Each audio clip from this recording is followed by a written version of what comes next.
Department, you have comments. Greetings, everybody. Our mission is here for you.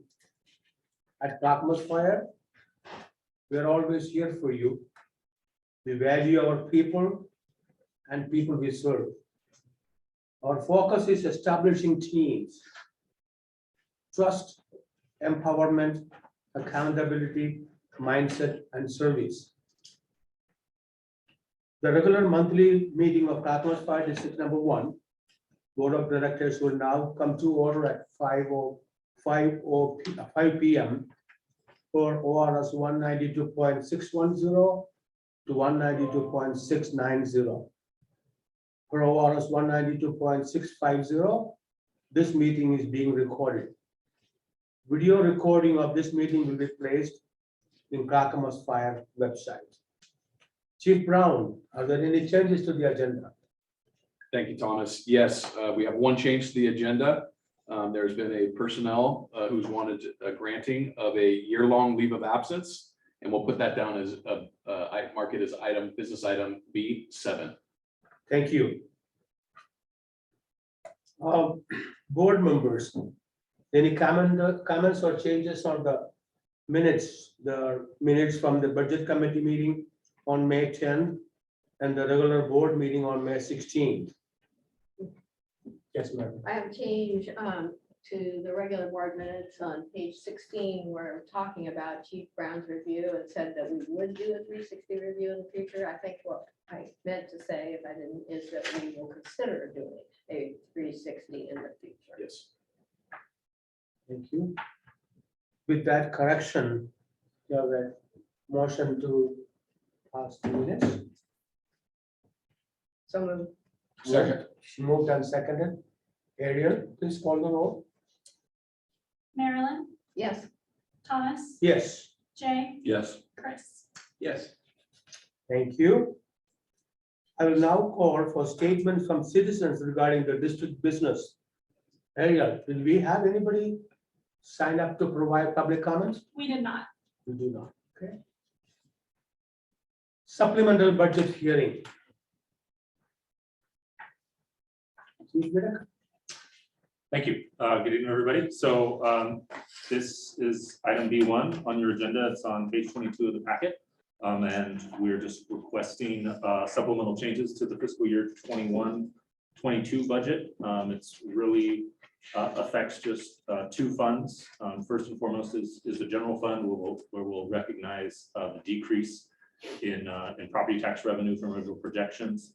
And then on the expenditure side, asking for transfers from contingency to cover potential overages in emergency operations and business services. As I said in the memo, this is mostly just precautionary. I don't expect we're actually going to have over expenditures, especially now. Compared to when I wrote the memo a week and a half ago, we only have 3 days left in the fiscal year and we're trending pretty well. But I always like to be cautious, so just want to build in that cushion. And then the second change is the grants fund, which we talked about as part of the 22-23 budget. It will just establish the grants fund and move $2 million that we've already received from the state for the apprenticeship program into that fund. All of these changes are less than 10%, so we can move forward with just a resolution. And I'm happy to take questions, but obviously our recommendation is for the board to approve the supplemental budget as described in Exhibit A. Yes, Jay. Just a question for my own edification. Is it required that you come to the board to make this type of request that you're requesting? Yes, this particular type of request requires board approval because we are increasing the expenditure level above what it was in the current version of the budget. Okay. We're also establishing a new fund, which also requires board approval. All right. Because we're creating the grants. I understand that. Yeah. Yeah, for sure. Okay. Marilyn, you have any Yes, questions? thank you. Mark, I'm a little confused on your memo. It says in the background information that we're having higher operational replacement costs than budgeted for in the adopted budget. And then subsequently, it says that the operational replacement is trending less than expected. So How do you Yeah, reconcile sorry. those? Yeah, so a bit in the weeds there, right? So in the adopted phase, we had, I believe, the operational replacement was at about 4.8 million. And then in our first revised budget, we adjusted that up to, I think, like 6.3 million. It looks like we're gonna finish the year at about 6.9 million. So that's kind of the different phases of the budget. And then on top of that, right, back in January, when we did our first, or February, we did our first supplemental, realized all the problems with the adopted version, right? We were trending towards 7.5 to 8 million for operational replacement. And then we implemented the reductions on March 1st. So we have seen savings compared to where we would have been absent those reductions on March 1st, but it's still greater than what we adopted. in- Still higher than what we adopted. Okay. So why is it that emergency services and business services are still overspending their appropriate wage with reduction, particularly because of the reduction? Right, even with the reduction, I'll say like, one, the transfer from contingency is largely a cushion that I wanted in place in case there were some unknown expenditures that came up. I don't think we're gonna need it. But I think as we look at year end and potential adjustments that the auditor may request or that we may need to make, I want to have a cushion for those. But the reason they're still overspending is they were under budgeted to begin with. Largely the operational replacement and then the associated benefits that go along with that, Social Security, PERS, and all those things that have gone up. But I think overall, we're trending in a direction where our budget for 22-23 should be balanced based on what we've seen. So and then finally on the grant shows up this fiscal year, but the spending of grant money is next fiscal year. Next fiscal year, yeah. So all we're doing is we're transferring the 2 million from the general fund into the grants fund, but then the grants fund will start fiscal year 22-23 with a $2 million balance. Yeah, So so I you're not- saw the 2 million come in and see go out. Yeah. So but you won't actually see, the $2 million in spent, you won't see any of that money spent until next fiscal year. Thank you, that's all I had. Thomas. Thank you, Marilyn. Chris, do you have any questions? No, that's care of it for me. Do I hear a motion for the board to approve resolution 22-03? So moved. Okay, moved. I think it's 2202. And I think you would have to read it. Oh, I I'm sorry, correction.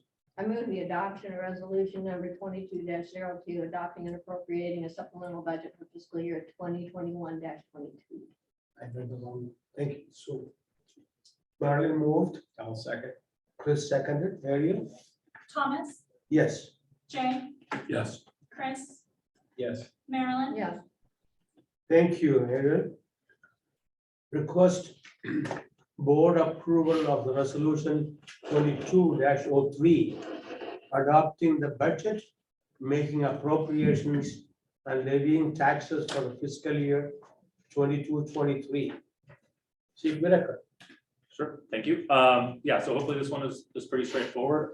There are not any proposed any changes between what was adopted or approved by the budget committee and what we're submitting now to be adopted.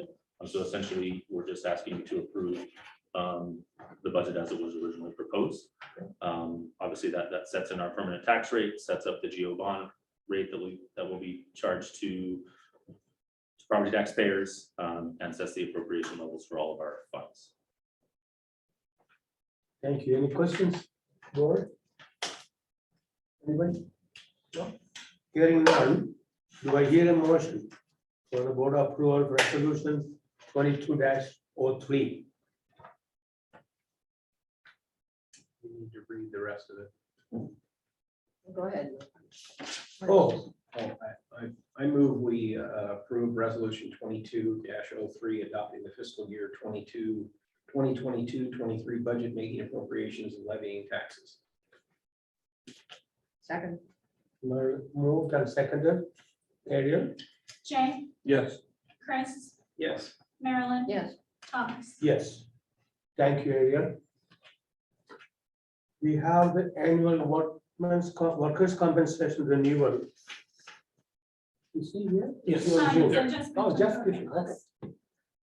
Hello, Jeff. Welcome. Thank you so much. It is an honor always to be in front of you. I want to thank the board and the staff. And I long to actually be face-to-face soon. Thank you for allowing me to make a quick presentation tonight with your workers' compensation. You should have in your board packet a synopsis of this year's options. If you would please turn to page 8. I'd love to talk about how the rates are promulgated. All data for all class codes in the state of Oregon, as well as 42 states, are sent down to Boca Raton, Florida. They total all payroll and expenses and then develop what's called a pure premium rate. That rate is always 1 year behind. So this is a retrospective rating system, and it always lags into the history 1 year. In October, those pure rates are published and sent to the state for the governor's approval or rejection. Usually the governor approves them as presented. Occasionally when rates have gone up, the governor has rejected those. But right now the governor's approved the rates.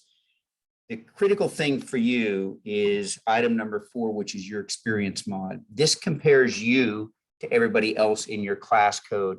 And this is where I get to brag about the department, your leadership and your firefighters. Your experience mod is way under normal. If you turn a little, that's page 8. If you turn a little further back into the booklet, page 13, you'll see what that experience mod looks like. The year that is coming off had you at a 0.71 experience mod. The year that's coming on puts you at a 0.66 experience mod, and that's based on your payroll and your losses. And I cannot stress this enough. If you are under a 1 today, you're doing everything right. The rates, as I mentioned, the last couple of years are what we call compacted. The revenue should be going up because of the cost of claims, but it has not. So the rates that are coming in from the Boca Raton, Florida lag. It is a 3-year average 4 years ago. And right now we are seeing artificially low rates.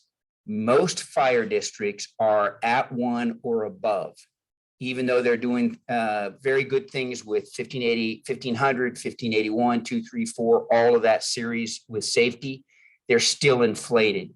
So to have you at a 0.66 says you're doing absolutely everything right. I do want to caution you, because that rate is so low, small losses will impact that rate going forward. So we watch that very carefully. We work with you and your staff to try to make sure that we're not having losses, and you're doing a very, very good job. If you turn to the very next page, this is a rate analysis that I wanted to show you this year to give you a feel for where we're at. Over the years, you've always been under a $1 mod, which is a credit to the board, to your firefighters, to your safety programs, and hopefully some of the training and support that we do help drive that, to help drive those mods down. But the first blue box you see about halfway down the page to the far left shows that you were at a 71. The year before you were at a 75. The year before you were at a 92. Prior to that, you were at a 96. So every year you've gotten better, better, better, and a 0.66. That 0.66 will not hold. You're going to see that inflate a little bit, but that would suggest that you're doing an incredible job not having losses. If you go to the row down, the next row down, over to the red column, it talks about your standard premium, and it talks about the number of losses we're having versus what the industry projects your claims should be at. And all of those numbers suggest that you're having fewer claims, less payout than they would project a similar district. So all of your numbers are in the right place today. We do have a couple of claims. We just opened up a claim recently on a presumption. The reserve is set at about $300,000. We're watching that claim, but that will have an impact long-term. Not your first year, not next year, but long-term. If you turn to the next page, you'll see the projected payrolls and rates. And you'll see that this is what is projected for this year. Your actual premium comes in at $1,106,000 with your experience mod, and this is where that number is so important. It drops the rate down to $730,000. And then as we get into the other discounts, the prepaid discounts, it actually drops the total premium down to about $642,000. The very next page compares year over year, 2021 to 2022. And if you look down about 4 lines, you'll see our firefighter class code 7710 is up. It's increased. If you drop down to the manual premium, you'll see the numbers are fairly close year over year. Then we see the experience mod take it back down. But year over year, the difference is about $4,122. The next page is our best second option. It's a company called Benchmark. I've referred to them in the past as a group called 7710. The insurance company behind them is Benchmark. Their premium again this year is less than the SAFE manual rate. They come in at $588,466. SAFE's rate with the discounts and the prepay is a little bit less. If you turn to the next page, excuse me, it's more, but that does not include the dividend. If you turn to page 18, you'll see a side-by-side comparison. SAFE is without their discount at $642,000, $834, and Benchmark is at $588,466 for a difference of $54,368. If you turn to the next page, you'll see the history of SAFE's dividend. There is no guarantee that dividend will occur. You always need to remember that. At this juncture, it looks like the dividend will be very, very similar to what it's been in recent history. Last year, you got a return check of $265,729. The year before, $142,000. The year before that, $224,000 on back. But you've received over $100,000 for over a decade in their dividend program. It's difficult to project, but I think that is a major consideration as we move forward, and why the recommendation came out the way that it did to stay with SAFE. Just a very important note as we move forward. I had a number of meetings with SAFE, both in your behalf, but also in the fire service behalf. Their concern is presumption. Now, our first presumptions came in, many, many years ago, and it was a heart attack. In 2010, we picked up cancer, 12 body systems. It's changed a little bit over the years. And initially, the concern with presumption with cancer is that we would have a flood of claims. That did not happen. We averaged about 5 statewide. SAFE runs 2 to 3 a year. And it proved that with what the work that you do with 1582, with annual physicals, that we're catching cancers early. And fortunately, we're having very good luck getting them cured. Also, from a safety side, how you don, doff your equipment, wash your equipment, your firefighters doing everything they can to be in front of that power curve. 3 years ago, we brought in another presumption, which is post-traumatic stress. That is a presumption right now that has all of the insurance companies extremely concerned. SAFE went from 3 to 4 claims, 2 to 3 claims a year in presumptions, and that number is through the roof. Right now, I think they're sitting on 25 over the last several years, post-traumatic stress claims. That's what's driving the concern in the marketplace. We've met with SAFE. We met with the president of SAFE and his right arm, Christy Whiskey. And we've explained that the bigger departments, the more evolved departments, have pre-hire processes. They do a Q&I and they manage those much better. And we're not seeing those. Now, we have one here with Clackamas, but when we look at the entire picture of the fire service statewide, you're way in front of the power curve. Your association is working to try to address the post-traumatic stress situation. We don't want our firefighters going through that, but also to try to mitigate that and help long-term. But that's the number one thing that we're watching. And we appreciate your chief and your staff for staying focused there. This is a challenging profession. And I will tell you that a report that we got from Lord Mormero, our U.S. Fire Administrator, that came out in November, is that suicide is off the charts with firefighters. In fact, the numbers last year of known suicides were greater than the number of cancer deaths, which gives you an idea of where we're at. The challenge that we have is it's not just the suicide. The suicide is a horrible tragedy for the family, for the community, and for the fire department. But also, if we put it on a loss pyramid, our firefighters, what they're seeing and what they're doing has a huge impact on them at home. With family, we see a high divorce rate. We see a high alcoholism rate, and is a concern that we need to get in front of and do everything we can to keep our firefighters both physically but also mentally healthy. I covered an awful lot of ground very quickly. Your recommendations is stay with SAFE, to do the prepay. I'm thrilled that 7710 is here, doing a great job and a great option for us. And I think what we do is continue to watch. With the dividend difference that we've seen in the last decade, the least expensive with the dividend would be SAFE. Without the dividend, it is 7710. What questions can I address? Directors, any questions? Yes, ma'am. Hey, Jeff, it's Marilyn. Hi, Marilyn. How are you? I'm great. Thank you. I just have a couple of questions that probably I should know the answer to, but I don't. So on your summary on, I guess it's page 14 of your report, there's a significant difference between the incurred loss and the loss paid. Does that mean we're not paying our losses to the firefighters? No. You are paying your losses. Some of the incurred is in reserves, or what's called incurred but not reported yet. So there's money that is there, but you're paying all your losses as they come through.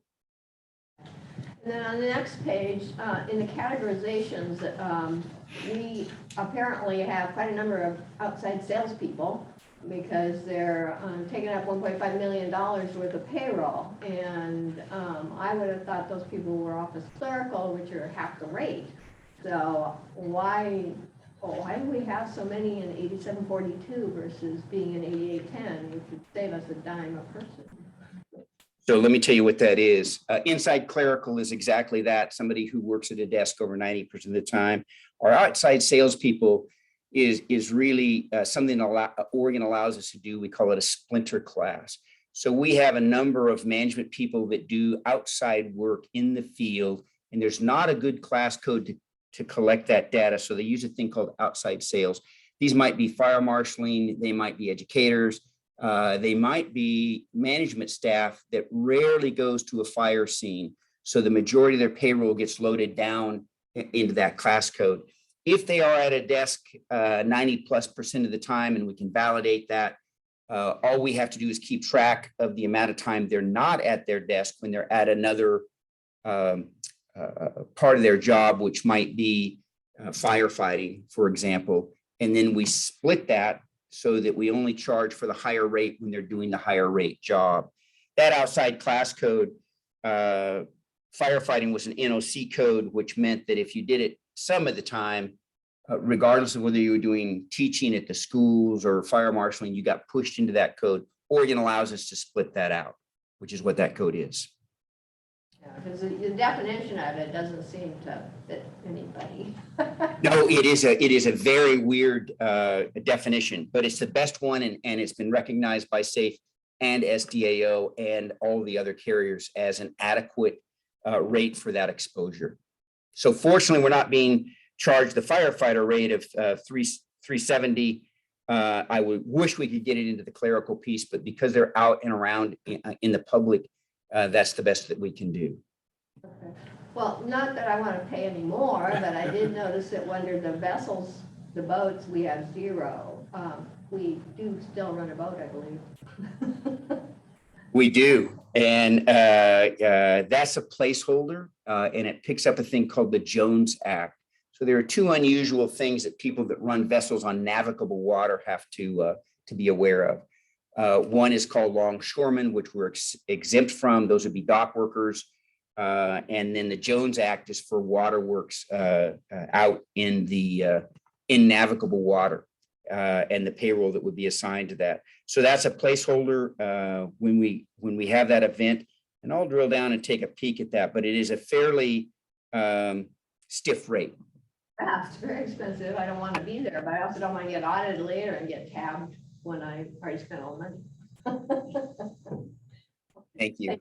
Thank you. Thank you, Madeline. Anybody else? Chris? No, I Jeff? don't think so. Okay. Jeff, thank you for clarifying and nice to see you again. It's always good to see you. Thanks, Thomas. Okay, now we have the request board approval of workman's comp renewal. Human resources, Trish Noble.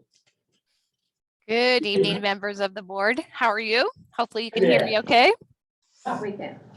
Good. So Jeff, I don't know if you can hear me anymore, but thank you so much for your candid report. You're always on top of things. Nothing seems to catch you off guard. So excellent. Thank you for that. Based on what Jeff shared tonight, my piece is going to be pretty short. In the staff report that I submitted, I'm basically recommending that per the recommendation from Wilson Airgood. And, we're basically pleased with SAFE still up to this point. And even though the dividend is not guaranteed, it has historically come in and it historically has been very generous and impacted our budget significantly. And 7710, they're getting closer on their bid. However, their dividend is dependent upon loss ratio and SAFE's is not. So, when we talk about these different pieces like presumption coming in and a couple pieces that we have pending in the courts right now for claims, I would concur with Wilson Airgood that we stay the course with the prepaid plan for SAFE in the amount of $642,833.94. So I respectfully request the approval of the purchase of the SAFE workers' compensation policy for fiscal year 22-23. Thank you, Trish. The board members have any questions, comments? It should be a straightforward question. So do I hear a motion to approve workers' compensation renewal for 2022? So moved.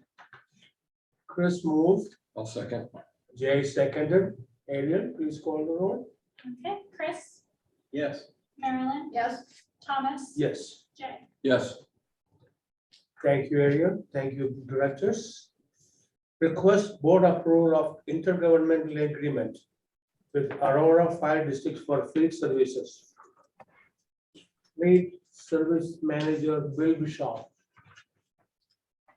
Well, that's me.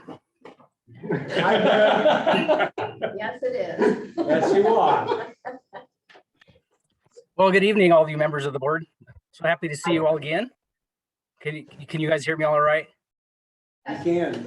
Okay, good. It's a little choppy on my end, but anyway, in front of you or in your packets, you will see a contract that's probably very familiar to most, if not all of you. Just a small addition to our fleet maintenance IGAs, and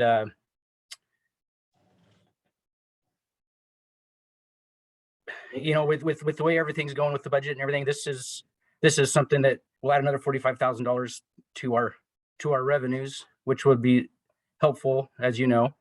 And so this is something that I wanted to entertain, and Chief Corliss was, I guess, very interested in having this happen for Aurora. So with that, I'm happy to answer any of your questions as we weed through this. Directors, do you have any questions for Bill? I do. Okay, ma'am. So Bill, it says in the agreement that Aurora will pay for any training that we have to do, because the equipment on their list is stuff I've never heard of. Like a Oshkosh and a Spartan Metro Star, whatever they are. Okay, Spartan isn't anything special. That's just another brand, kind of like Pierce. Oshkosh is actually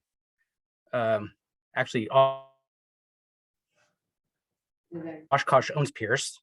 So Oshkosh is a big vendor for a lot of Pierce apparatus, the suspension components and whatnot. But the ARF unit, I'm sure, is what you're speaking of. They're at their Aurora Airport. That's in there as because we don't have any ARF units. That is in there. The truck aspects of it are pretty much the same as every other truck out there. The fire pumps, all the same. There's certain components of it that may differ from our own. And in that case, we'll deal with those on case by case. However, they're also looking at getting rid of that rig, and whether that happens or not is to be known. But Chief Corliss says they're actually looking at replacing it with a smaller, more like medium duty type unit, because those are different opportunities to have something that's not as big as that and less expensive. And so they're exploring that right now. But yeah, to answer your question, We can do that. short answer is yes, they would provide anything special. So, number 8 on your scope award confuses me because it says Clackamas Fire is authorized to complete any service under $5,000 unless specific limits are established for the work. I thought the contract was for 296 hours no matter what, not dollar amounts. Correct. But if they have an engine blow up, I'm not going to just do it without their permission. You know, something that costs more than $5,000 for that incident. It's more just, you know, we stay in constant communication with every IGA regardless. But that's just something that's in there for that specific repair. Okay, thank you. Yep. Thank you, Marilyn. Anybody else? I just had one question, Bill. It says that we're gonna get the 44,604. These cover the fire district's costs, but it says the direct cost of parts and supplies. So is that just without any overhead? Because there's a cost of purchasing that stuff. So are we gonna cover that somehow? That's a fantastic question. And I know we've gone over this before, but I'm happy to enlighten you some more, maybe not fully tonight in this meeting, but that 44,607 is labor and overhead. So all my time's in there, all of admin's time, all of the logistics parts person's time, and half of our fleet supervisor's time, because he's a half-time technician as well. So yes, all of that money is captured, and then anything that they buy for the rigs, in addition to the labor for parts and for all parts and outside labor that we bill out, that's all billed out separately each month, in addition to their monthly invoice for this 44,607. Okay, no, that's what I needed to know. Thank you. Okay. Yeah, you betcha. That's a great question. Thank you, Chris.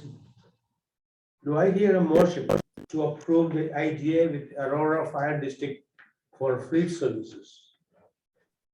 So moved. Chris moved, I'll second it. Jay seconded, Ariel? Marilyn, Yes. Thomas, Yes. Jay, Yes. Chris. Yes. Thank you, Ariel. Thank you, directors. Thank you, Bill. Thanks, Bill. Yeah, you're very welcome. You guys have a great night. I'll hang out in the background here. Okay. Sure. Request board approval of ambulance transport billing contract. Finance manager, Michael Wong. Hi, everyone. Hello, board. How are you doing? Hi, Mike. Good to see you. Michael, how are you? Good, thank you. Nice seeing you. So yeah, today we are requesting authorization from the board for the district to enter into a contract with a new ambulance billing vendor, Systems Design West. We've been currently contracted with our vendor, EF Recovery, for the past 5 years. And we recently conducted a formal RFP or request for proposal process, which was concluded on June 2nd. For that process, we received proposals from 4 companies. 2 of those proposals were deemed non-responsive due to failure of the companies to meet a minimum requirement that we added to the RFP, which required 3 years of minimum Oregon experience. For the costs, the cost changes will be minimal. The proposed rate by Systems Design West for billable transport is equal to the rate that we're currently being charged by EF Recovery.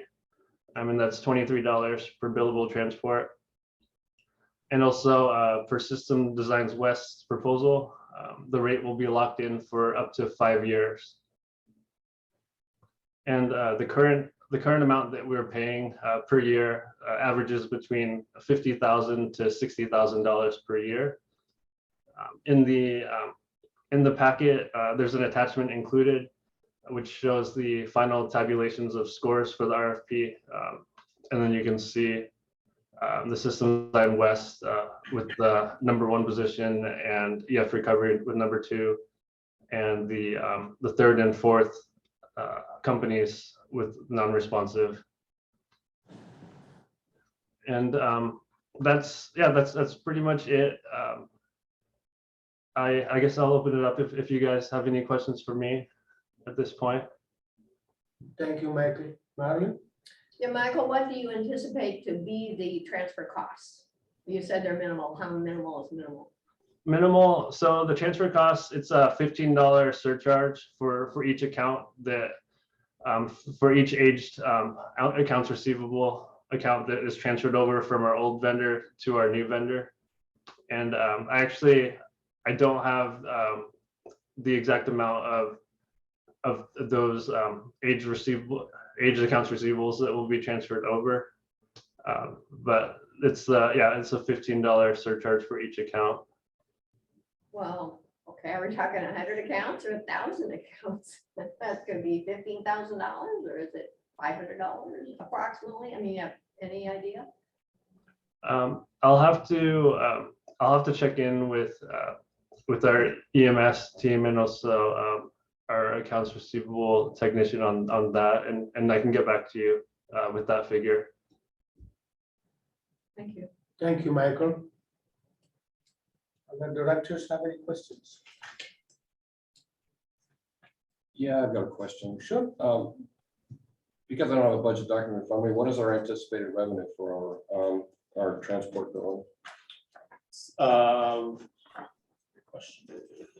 I do have a budget with me. We've got it at just over 1.2 million, which is roughly what we expect to receive this year. Thank you. Yeah, and I mean, one of the reasons we're looking at a new vendor is the hope that they'll increase our collection rate, so that number could be higher. But we're of course being conservative in what we expect with this new relationship. What is their collection rate? Right. That- What is the current collection rate? I don't know. Oh, yeah. Yeah, I'd have to. Michael, do you know? No, I don't know, but I guess is your question like Marilyn, is it percentage wise or? Percentage wise. Okay, I can get back to you on that as well. Thank you, Michael. Thank you. Do I hear a motion to approve the ambulance transport billing contract?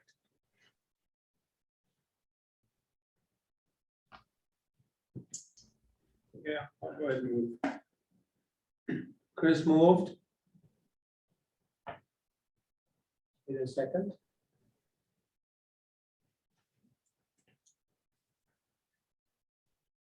Okay. I'll second. Beg. I had to pull it out. Ariel, please call the roll. Thomas, Yes. Jay, Yes. Chris, Yes. Marilyn, Yeah. Thank you, Marilyn and Chris. Now, Oh. quietly. Request board approval of financial audit contract. Chief Whitaker. Okay, that's me again. So yeah, we are requesting the board of directors to authorize the fire district to enter into a contract with Singer Lewitt for auditing services. So just a little bit of background. We've been with our current auditor for the last 6 years. Best practice recommends changing at least every 5. So it's definitely time for us to find a new audit service. We did do a formal RFP for auditing services and received no responses, despite what I would consider pretty sufficient outreach. But in talking with firms, there's kind of a shortage, a labor shortage, and auditors are pretty much at capacity. So we ended up individually calling. Actually, Michael did most of that. All of the local firms that we could identify and ended up with 2 proposals. And so we are recommending going with Singer Lewitt. I'm excited about the opportunity to work with them. I was able to attend a workshop they provide annually to their clients. And they just seem like they would represent a substantial increase in the level of service and communication and thoroughness. It is a significant increase over what we've paid in recent years for auditing services. But I think it kind of gets us back to the market rate and also will come with an enhanced service level. And so I think it's appropriate. And that's it if there aren't any questions. Okay. Comments, questions, directors? So the reason given that nobody was interested in our business is that they already have enough business. Yeah. I'll say a couple things. Partly that's my fault. We got the RFP out late, right? So a lot of firms had already locked in their clients for the upcoming year. And so just due to internal capacity and all the things that were going on with the budget, staff turnover, we didn't get the RFP out as early as I would have liked. So I think that was a factor. But certainly, as you can see in the list on page 74 of the packet with the firms that we did talk to, right? We had firms that were just like, we don't have the capacity, we're not interested. And I should give a warning that even with Singer Lewitt, right, they're kind of like, yeah, we'll fit you in, but you're going to be at the end of the line, right? So my goal of getting our audit done early in the year, at least this first year, probably won't happen. But as we become, as they turn over and we become the more tenured client, we'll hopefully move up in that pecking order. But just with where we're at, they'll be doing our review probably as one of their later clients. So they have a local presence because I understand they're in California. They have a local presence, so they've been operating out of Salem with a number of local governments for a number of years. They were acquired by a national firm, but the partner and most of the team is still there and works out of Salem and The audit team, not the Yeah. tax team. Yeah, a lot of the local market too is Marina and Company has been a big player in the area, and they've decided to go into consulting and provide a conflict between auditing and consulting. So they've been doing ours at Sunrise for a number of years, and we just had to go running around doing this. Yeah, well, Marina wouldn't do ours because we turned them down last time. Well, they're not They haven't doing- forgotten. They're not doing anybody's now. So, yeah, it's been a scramble for kind of everybody. Wow. Okay. Thank you. Okay. Any other directors have any more comments, questions? Do I hear a motion to approve the financial audit contract? I did the last 3. Everybody's so excited. Please. I will make a motion that we approve. Thank you, Jay. the Financial audit contract Yeah. with, how do you pronounce that? Singer Lewitt. Singer Wack, Singulac LLC. LLP. Okay, we'll go with that. Second. Seconded. Ariel? Jay, Yes. Chris, Yes. Marilyn, Yes. Thomas, Yes. Thank you, Ariel. Boy, we have one more item for action item. Chief? Personnel. Thank you. So, members of the board, I'm bringing before you a request from a personnel within the Clackamas Fire District who would like a 1-year leave of absence beginning August 1st and ending the following August. This is a request that came directly to you and needs a board action. Any comments or questions from the directors? I think, We discussed this in the executive session, and I would move at this time to deny the request. I'll second. Moved and seconded. Ariel? Chris, Yes. Marilyn, Yeah, Thomas, Yes. Jay. Yes. Thank you so much. So Joe, Chief, you can communicate with him, with the individual and, you know. The other business we have. Marilyn, could you please help us with the annual fire chief evaluation explanation for the process that we have gone through? thank you, Thomas. So this year, we, as we talked about briefly in the May meeting, engaged in a different type of process.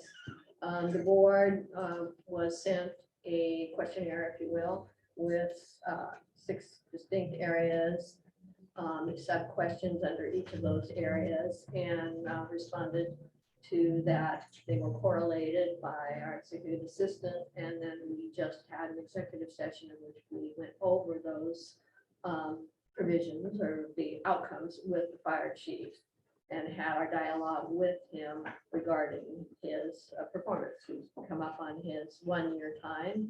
I think the board uniformly feels very, very pleased with his performance, and that he has demonstrated great leadership. He has faced significant challenges this first year, steep learning curve, but he, in the opinion of the board, faced those problems, sought out solutions, and while not everyone was fixed, but he is moving the district forward in a direction that the board of directors approves of, and he displayed significant focus and thought and integrity in what he's been doing for the district, and for all that, we're not giving him away. But we are keeping him another year. So there you go. Be careful if you get a good review. It doesn't mean more money. So anybody want to add anything? Yes. Chris? I think another very important component that we all discussed and we all mentioned, because we know how Nick likes to hog the credit. A lot of what Nick has done is he's assembled a team that's as good as any I've seen in a long time. He has assembled a team of strong leaders who support him, support each other, and work to this organization's best interest at all times. And it's been impressive to watch all of you work. So thanks to him for finding you all. Thanks to you for all supporting him, even when he was probably wrong. He went ahead and did what he wanted anyway. But we're doing really well, and it's because of all of you. Thank you. Yeah. You want to say anything? Yeah, I concur absolutely with Chris was saying that we talked about with Nick earlier, is that it's even though Nick is the figurehead, he is at the top, the team that is assembled here. And that is not at all, not everybody's in this room, as you guys know. You guys have been doing a phenomenal job of just doing great work. And yeah, Nick sometimes gets to come to the meetings, he gets to talk to the board, but we do realize that Nick is speaking for all of you, and that you guys have all stepped up and made incredible movement forward. And we've talked a lot about that in the last several months, and we just appreciate all of you guys and everything that you're doing for Nick and for Clackamas Fire District. So thank you, everybody. And thank you for helping Nick continue to look good. So My personal observation and thought is not only Nick chimes in with you, seek your opinion, also he does the same thing with the board. So he get perspective from, with you as well as with us. And I think it is a very strong point as a leader can reach out to his associates as well as the bosses and get not afraid to ask candid questions about, and if there is an error or there was a correction to be made, and willing to jump in and make that correction move. That to me, a true leader who is not afraid to make decisions. He's not here to please anybody. He's here to do best for the organization, best for the team. her team includes you and us. So that's the way we feel. Can I say one more thing, Tom? Yes, Chair. One of the things we also talked about in our executive session was what we have with you guys in this room, and obviously out there and with the chiefs, is the ability that if for whatever reason Nick couldn't be here, something happened to Nick, that there would be one of you, one of the chief officers. At this point, we would have confidence to be able to step up and be the fire chief. We believe that we're in a position now that we're healthy in that way, that if something happened to Nick, we wouldn't be leaderless. That being said, I would encourage you to keep that same momentum going downstream, that all of our chief officers have a replacement, all of our captains have a replacement, and all of our people in our organization that we're leaning into some sort of attrition planning. I know right now that's kind of a la carte to some degree, but I think that's one area where it would be nice to see that at other levels other than just the fire chief position. So, but anyway, I just throw that as my editorial comment. So Thank you, Jay.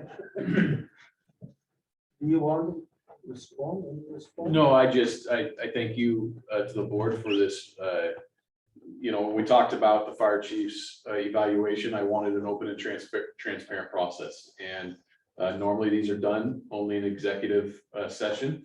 And I appreciate the opportunity because to do this in a public forum, open and transparent, as we are trying to move the fire district forward in that manner, I have to be held accountable for the same exact transparency. And so I appreciate your willingness to do that.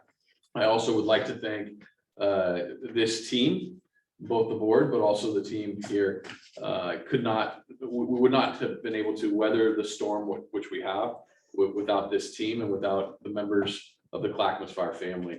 We truly do have a special group of family members here. And so it's an honor, and I appreciate the opportunity to serve in this capacity for the next year, as you say. So thank you very much. So for the chiefs, and we were not in the room before, it was his request. We have arranged the process of evaluation. In the past, all these years I have been on the board, has never been done in public, and he wanted it public. So we have we met and created a new process so he can be open to the group, the whole community. That also shows the fearlessness of a person who is willing to be evaluated in public. How many people will stand up to do that? So that's a accolade for you. With that, we are going to the next item, legislative update by lobbyist Genova. I thought I saw that. Hi, good afternoon. Genova out there. Good evening. Can you hear me okay? All right, very good. And congratulations, Chief Nick Brown. I expect nothing less, having worked with you. Of course, you would be transparent and open. Several things are going on in the legislative arena. The September legislative days, September 21st through 23rd, we expect to see some legislative bill drafts that we will be following and acting on next legislative session. Wednesday, August 31st, the long-awaited revenue forecast. That's always a significant one during the just prior to the session. But however, the thing that I thought would attract you the most and would interest you the most was the House Interim Committee on Veterans and Emergency Management on June 2nd, where we heard a wildfire update for 2022. And I was very surprised to hear that the drought conditions are more pronounced or were in May of 2022 in comparison to 2021, because it's been such a wet year. What they pointed out was that while it's been a damp year, the actual accumulation of rain has been minimal, like 1.5 inches. And I just found it very surprising given how wet it's been. The areas of concern starting in June will be Central and Southern Oregon, which lies with the drought conditions. And then in July, August, it expands to Southeast and Southwest Oregon, which is typical of most years. The good news is Senate Bill 762 has allowed the Department of Forestry and the Fire Marshal's Office to staff up and really pre-position their resources on a much earlier schedule to work with landowners and also provide advanced detection, for example, the funding of smoke detection cameras. So they are getting more sophisticated and getting out in front of meeting the demands. There is some concern that because we've had such a wet year that people will become very complacent because, oh, that we've had so much rain, it's not going to be an issue, but we're finding that that's not necessarily the case. On a personal note, and I don't want to steal Jerry Carney's thunder here, but I was able to attend the recognition of long-term Clackamas volunteer firefighter Dale Miller, and I believe Jerry will probably update that. He was awarded the Volunteer Firefighter of the Year in 2020, but because the OVFA was unable to meet for 2 years, he was actually presented the award this year. So I just wanted to acknowledge that. But one thing that's very clear to me from interacting with your volunteer troops is that your volunteers have complete trust in and complete trust and confidence in both the board and the chief. And that's not always the case as I visit around the state. And I just want to acknowledge just how fabulous Clackamas is and how wonderful it's been working with you. And I just want to say thank you so much. And congratulations to all of you for pulling together and doing what's best for your constituents. God bless. Thanks, Thank General. you, General. Director Ward, do you have an executive committee update, please? Yes, thank you, Mr. President. The executive committee met on June 16th, and we had several items on the agenda, one of which we have voted on already, which was a request for the leave of absence. And the chief also laid out his priorities that he is proceeding with for the 22-23 fiscal year, including making sure that the levy passes and then doing some serious document processing, clearing up to make sure our policies are in order and consistent. Building on, we did it first year, he had to get operational things, and then this will be the icing on that cake, if you will. So I think that's it. Unless you want to add something, Thomas? No, I think that's it. Thank you. Director Cross, would you update on the foundation? The foundation meeting was very short. We talked all of the money from the wildfire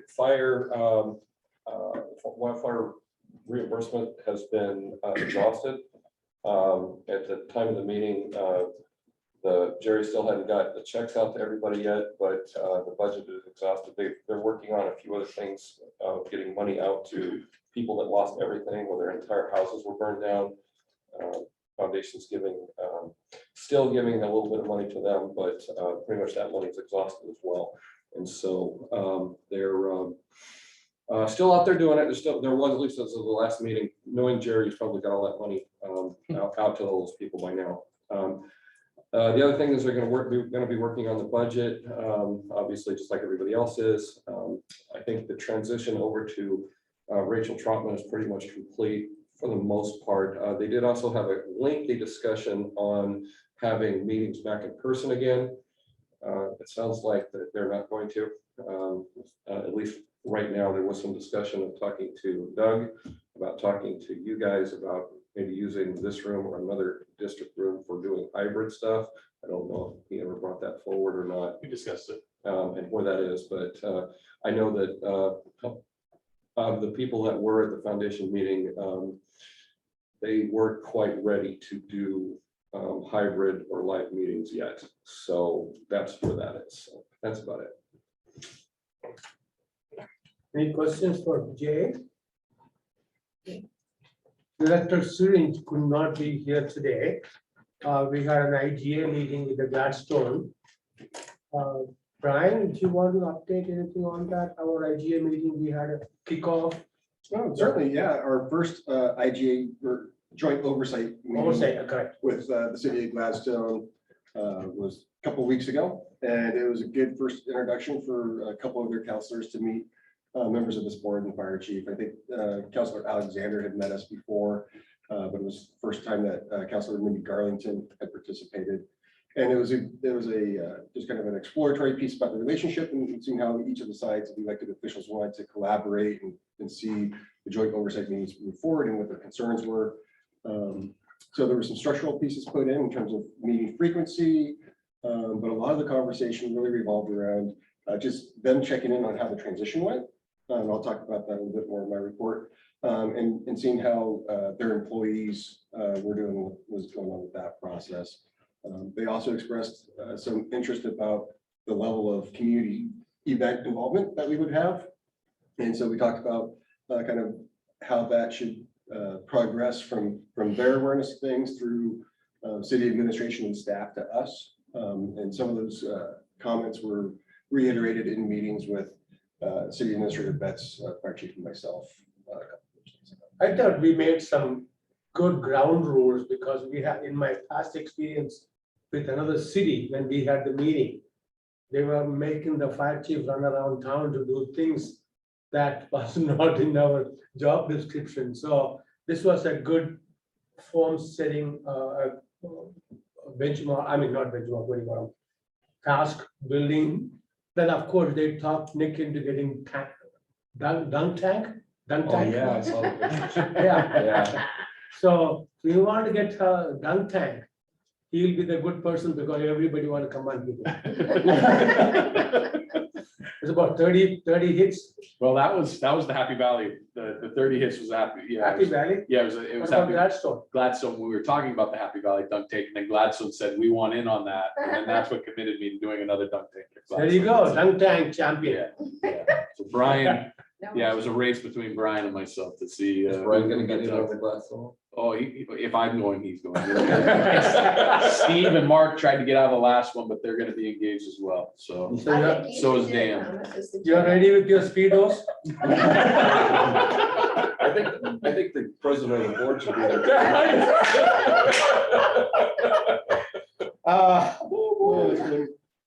I have done that before, but no, not right now. Oh, okay. The board informational updates and comments. Any board member have any? Yes, ma'am. Yes, I have one. Last Wednesday was the regular monthly meeting of the Oak Lodge Community Planning Organization, or CPO. And one of the speakers was Captain Deputy Fire Marshal Carrie Shanklin. And Carrie did an absolutely outstanding job, and she covered Gladstone, backyard burning, timber grants, call volume, reopening of the 3 community meeting stations, the trolley trail presence that we will have. Station tours are still on hold, talking about fireworks and the yes and the no, and campfires. And I was okay with everything until she got the barbecue fires, and I go, uh-oh. How'd she know my barbecue grill was dirty? I did not go out and clean it up that night, but I did do it on Thursday. But, and when she left, the president of the group, very welcoming, asked her to please come back soon. So she was a great representative for the district, and plus being totally informative on so many things and stayed within her time. It was just really a great presentation. So, Marlene, I thank you for participating. And secondly, I'm impressed. You attended the meeting. You must have taken more time to make the secretarial note for all the agenda items. It just took Yeah, so because long. it's almost like a She minute. did so much. I mean, listen to her writing them down. I'm impressed with you. She was, and it's a Zoom meeting, so. Oh, was it a it was Zoom a meeting? yeah. Okay. We're still zooming it Good. with the CPO. Good. but She did a great job. Okay. Anybody else? Yes, Chris. I had one. United States Marine Private First Class Forrest Prescott will be laid to rest at Willamette National Cemetery Wednesday afternoon at 2:30. He served in the Marines in 1945 and 46. He disappeared in the Seattle area in 1976. Remains were recovered in 1978, and he has remained unidentified until several months ago when his remains were identified. And he is scheduled for interment at Willamette. His family is all pre-deceased him. So if you have time in your day, everyone is encouraged to be there at 2, and he will be interred at 2:30 to rest as he should. I'm sorry, I have a conflict, but Chris, how do they identify after this many years? DNA, they've gone back through, there's quite an article, I'll send it to you. Yeah. There's quite an article that they went back, they've got a detective that's kind of retired and gone through basically all those dead cases. And, you know, in 78, nobody could spell DNA. Now they've got some pretty advanced stuff, so they went back through the remains. They've actually exhumed some unknown people to try and find and Impressive. identify them. Yeah. And also, thank you for your service. This has been a passion for you. On behalf of the board, we thank you for continuing that in addition to other responsibilities. Thank you. Division and department reports. Chief Brown. Thank you, Thomas, members of the board. I just want to touch on a couple of things. I was going to speak to Gladstone a little bit, but I'm going to let Brian speak to Gladstone. I just do want to mention the amount of hard work and collaboration that happened in preparing for that June 1 start date. And it's just super impressed with our people, as always. Chief Whiteley and Captain Shanklin, as we have opened up the fire district, have been very impressed with Community Services Division Chief Whiteley and his team. Captain Shanklin, Tammy Owen is another one. They really have taken this forward-facing front that we're trying to do as an organization and immersing ourselves back into the public. Appreciate the crews and their willingness to go out and immerse ourselves back with the public. To give you an example, today we had the Touch a Truck event in Oregon City, and Carrie handed out 600 fire helmets. 600 fire helmets. And so there's probably about 1,000 people went through with truck 16, engine 15, BC 303. Was it in a school? And it was in front of the fire station, right in front of the library. So Really? yeah, OCPD had police vehicles, and we had the ladder truck 16, 316, and engine 315 and BC 303, and it just was a hit. It was great to see the community get out and our people interacting with the public, and Captain Shanklin again being out there handing out the helmets and then talking about safety items and things of that nature. And it just appreciate that team and appreciate Chief Whiteley organizing that and getting the resources there. So OFCA, we attended the OFCA conference this year. They since COVID, this was the first conference that they had back in person. Chief Stewart and Chief Mueller and Chief Huffman and myself attended. It was a great conference, a lot of networking. Chief Mueller made me go on a 4-mile hike up a hill. That was impressive. I thought I was going to have a cardiac event, but it was a great view once we got to the top. And it just was a great time to be there and to partake in that conference. That is my update for today. Thank you very much. Thank you, Nick. The directors, do you have any questions to Chief? Assistant Chief Stewart now will give update from the Office of Strategic Services. Thank you, Mr. President, members of the board.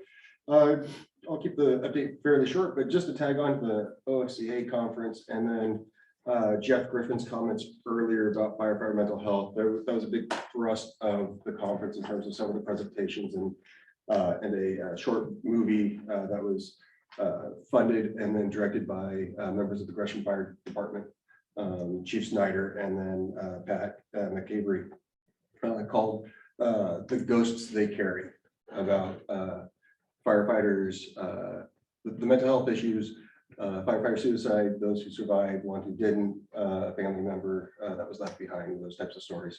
Really moving and compelling, and it helped continue on some of the conversations that have been going on kind of across the state, but we were starting to coalesce those at the conference anyway, between the safety section and then really DPSST, the State Fire Marshal's Office, SDAO, and the safety section coming together to talk about how can we look at and start addressing that problem statewide and system-wide rather than kind of ad hoc pieces and from different groups.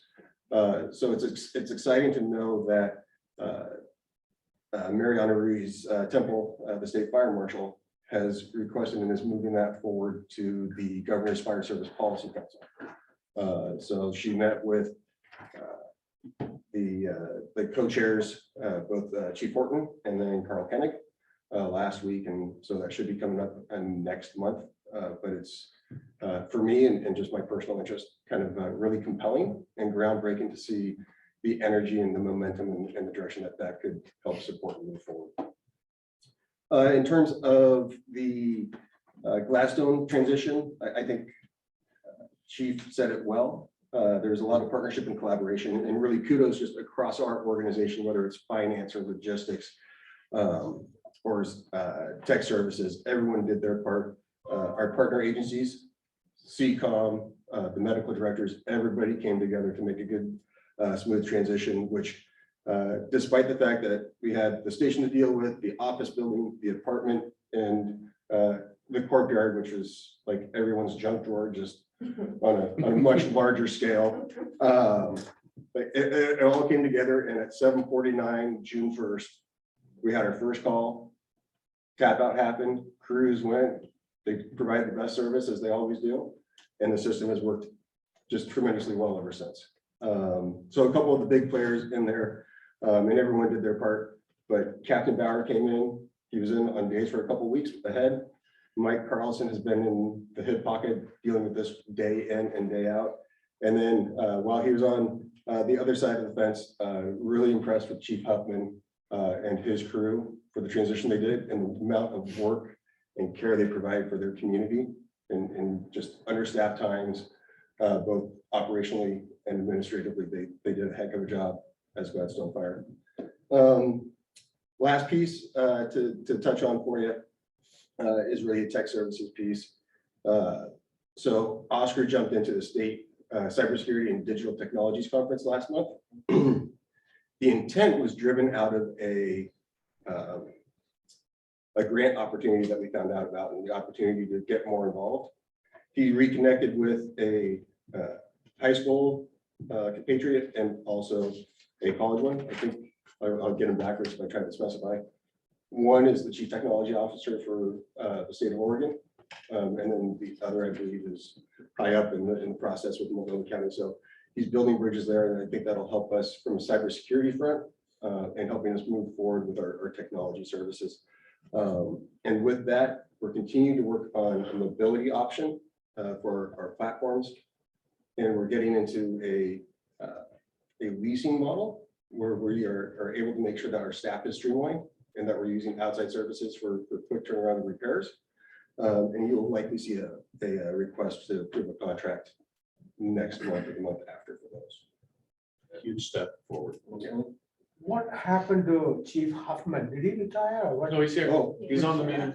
yeah. Oh, So Chief Huffman has become our division chief of EMS, and he is Oh. also responsible for our facilities. oh, yeah, I knew, but I forgot. Yeah. EMS and facilities. Yeah. Wow. But it's a good mix. Good combination. It's a good mix. Can I add to something something that, forgive me for this, that I forgot this. Chief Stewart was nominated and voted through to become a director for the Oregon Fire Chiefs Association. Huge accomplishment. So representing Clackamas Fire and representing the state. So that was awesome to see him get put into that position. So Wonderful. Was he there when it happened? Yes, he And was. then he just showed up and they said, by the way. no, that's what there was. Like, that was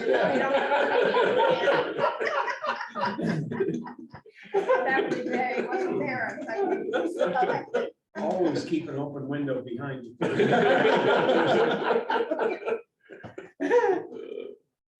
Office of the Business Services Assistant Chief Steve Peters. Thank you, Mr. President, members of the board. A little bit different tonight. I'll be reporting a few highlights for Fire Marshal's Office, Community Services, Health and Safety, and also human capital. So, but just a few things to highlight. So for Fire Marshal's office, as we know, you probably have seen that fireworks are for sale, and they'll be for sale through July 6th. There are 2 shows scheduled, one at the Waverly Country Club and then Happy Valley City Park. And the inspectors will be out inspecting the stands, inspecting the shows. So that should all go well. And then July 1 is also the start of the plans reviews billing and charging, being able to submit those online. So that'll start. So we'll see how that goes. There's a lot of preparation that went into that, but that's ready to go. For health and safety, really they conducted fitness testing for the career folks. That's 155 people in 6 days. They got that done, and then they move on to doing the volunteers after that. Community services, you heard a lot from community services tonight, but just a couple other highlights. May was Wildfire Month, and we participated in 2 town hall type events with Clackamas County, one at Station 10, one at Station 18 to inform the communities. Not so well attended, but attended. So that was good to partner with them. And then the week of May 15th is also, I'm sure you guys have this on your calendars already, but it's Fire Sprinkler Week. And so they had some education stuff and awareness things that go out. We actually got a grant to do some of the awareness stuff. So we took advantage of that. And then also they participated in a career fair at Clackamas Community College. Talking a little bit more about the apprentice program and some other opportunities in the fire service. And then human capital, a lot of work continued on the apprentice program. It's happening. As you heard earlier, we do have the funds, and now we're just working through a few hoops to get started recruiting for some folks and getting some apprentices in here. Held a special civil service meeting. I guess you were at that one, weren't you? Yes. All 7 minutes of it, or yeah. So that went fairly quick. And then open enrollment. Human Capital is working on open enrollment for the career folks for your insurance and stuff, using an app, and it's web-based, and it was pretty seamless. I did hear today that there's 7 individuals, they probably are listening, that need to get done so that we can get this thing wrapped up, but not too bad. Just 7 left over. So that's all I have. Thank you. Anybody have any questions for Steve? If not, CFO Wilker will give an update from the Office of Financial Services. Sure. Hello again. I'll keep it brief. Financial services already had a number of business items on the agenda today. The finance report for May is included in your packet. I'm happy to answer questions if there are any. I will say that's, given how late the board meeting is this month, it's pretty out of date. But at the July meeting, hopefully we'll have preliminary year-end numbers for you to kind of show you how we ended the year fiscally. The only other thing we're focusing on is obviously with year-end on June 30th is processing invoices and closing purchase orders and transitioning everything to the next fiscal year in a prompt and timely way. And then I want to thank the board. As I was listening to everyone else speak, I realized that my very first board meeting was a year ago this month. I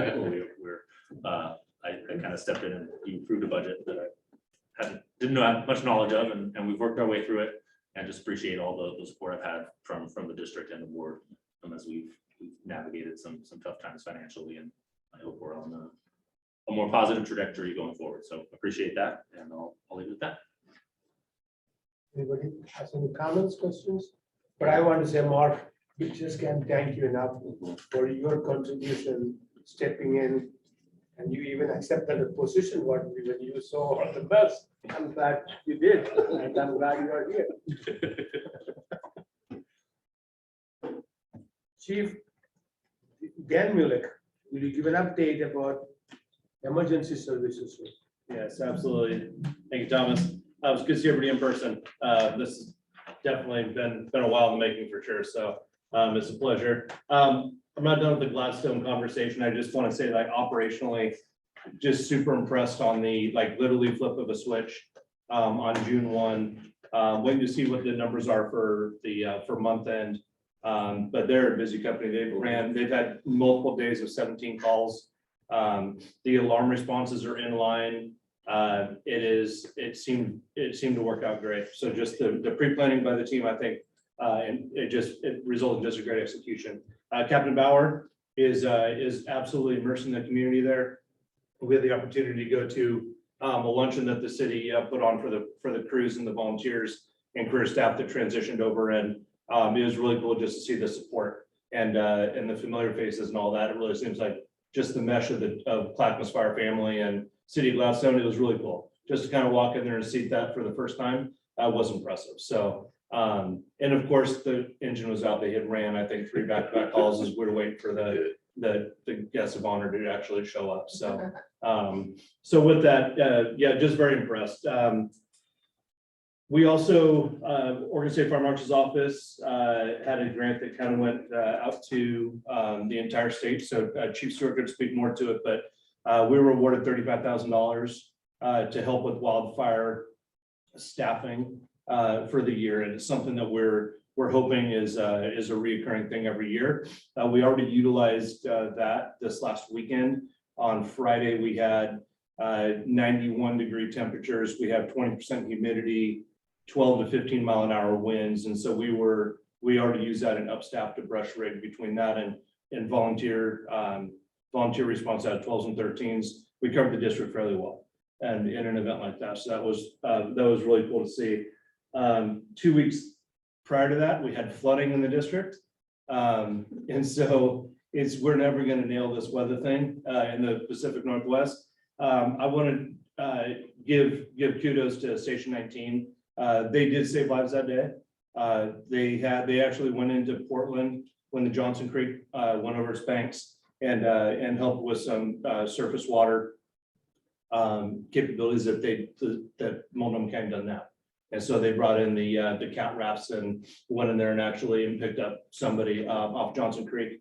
But we did have an incident up on by Bonnie Lure State Park where we had 2 people that were tossed out of their boat that were clinging onto logs in 2 separate parts of the river. And Captain Mullen, Dave Ellie, and Thomas Kohler went in there and performed a pretty spectacular pickoff of 2 individuals and definitely made a difference. So I think that's a highlight that I didn't want to wait till the next board packet to put in. So that was really cool. We have the lateral entry firefighters are graduating on the 7th of July at 2 p.m. at the training center. They are just finishing up about an 8-week academy. And we have 10 lateral entry firefighters who are going to be hitting the line here pretty quick. Super exciting, great group of individuals. If you haven't met them, we'd love for everybody to come to their graduation on the 7th. We are 7th at the training center. Yep. What time? 2 p.m. Right now, we have the technical rescue team is putting on a confined space rescue certification drill at the training center. That is something that we do about every 2 years. A very in-depth class that helps with our certifications and qualifications to work at those stations. We had extrication training from Chris Mills, who he's a retired 12th Valley firefighter. He goes around the Northwest and he is a extrication expert on tool use. He sells the tools. He took us in the last month.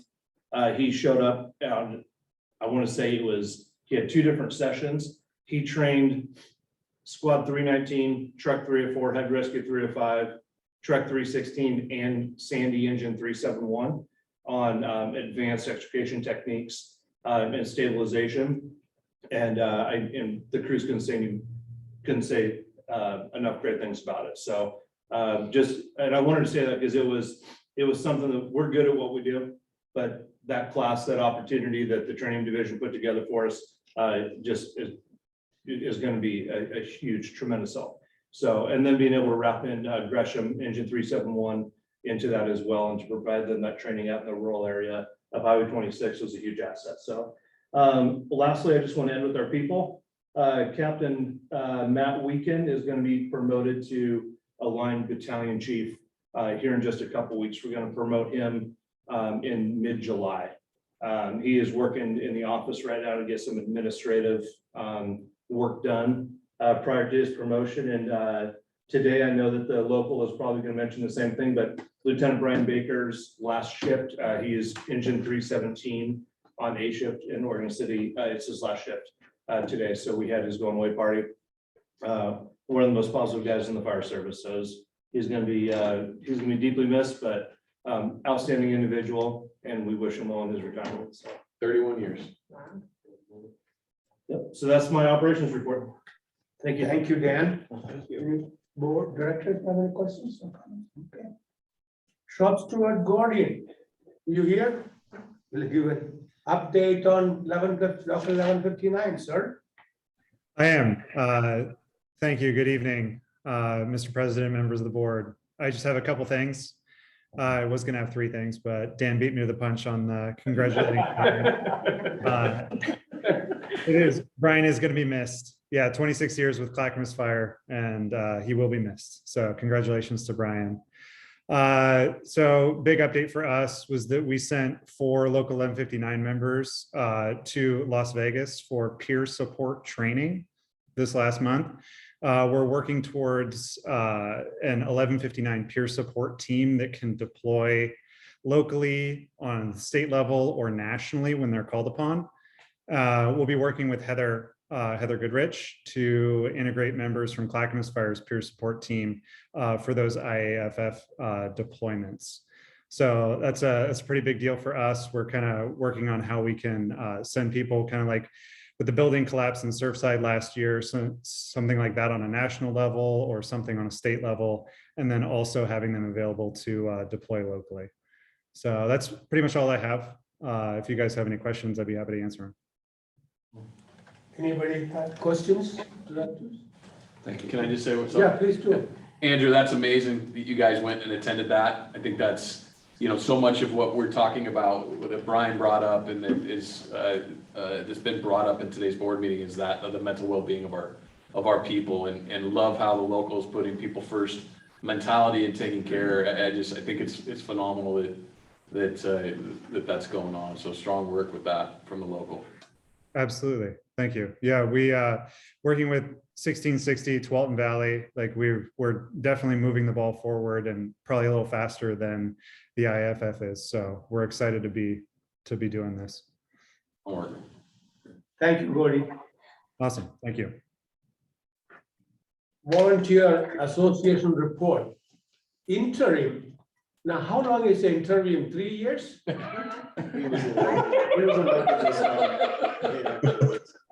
Jerry. Okay, well, thank you, Mr. President, and members of the board, and that was going to be down in my report, but I'll answer your question. We had nominations last month, elections this month, and I take office as president next month. No more interim? So, given that, I do want to make a comment about Dale. Dale was with us quite a while. He went to his first fire on Old Red. And he, until a year or two ago, was still doing water tender work. And I was pleased to see that the volunteer association at the state level recognized him for that. He came out to Hermanston to our conference and was awarded it out there, and he said the trip was worthwhile. So given that, the report as far as coverage goes is Station 12, 20 out of 31, Station 13, 3 out of 31, Station 21, 8 out of 21, and from home, rehab volunteers, 13 out of 31. And we are currently doing that coverage with 25 suppression volunteers and 18 support volunteers. It's stretching kind of thin. The drills for the month: remove and flow introduction, forcible entry, type 6 and MDC operations. Medical was spinal immobilization. The support had a drill on introduction to fire investigation basics. As far as the elections go, I don't want to just concentrate on me. Kenton Johnson, Vice President, excuse me, Steve Emerson is Secretary, Jason Elliott, Treasurer, and Jack Tans, Sergeant at Arms.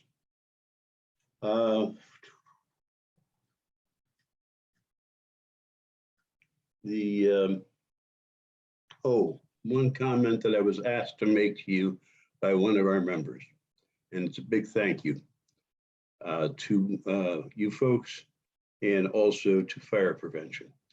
Sparky was talking to me the other day at an event in Happy Valley, and he had on for the first time his purchased in 2020 headgear, and he was amazed by it. It has fans in it. It moves air around. He was able to keep it on for 15 to 25 minutes, where the old Sparky couldn't keep his on for more than 5. He says, thank you, thank you, thank you. And that would be the end of my report. Thank you, Jerry. Anyone have any? Congratulations, Jerry. Or condolences, depending on how you look at it. Thank you, Jerry. Got elected vice president at the state level. Wow. We have correspondence, information items Excuse in me. the package. And our next Board of Directors meeting will be on Monday, July 18th, 5 p.m. The meeting will be a hybrid with the public invited to attend by remote video conferencing. With this, the meeting is adjourned at 6:34.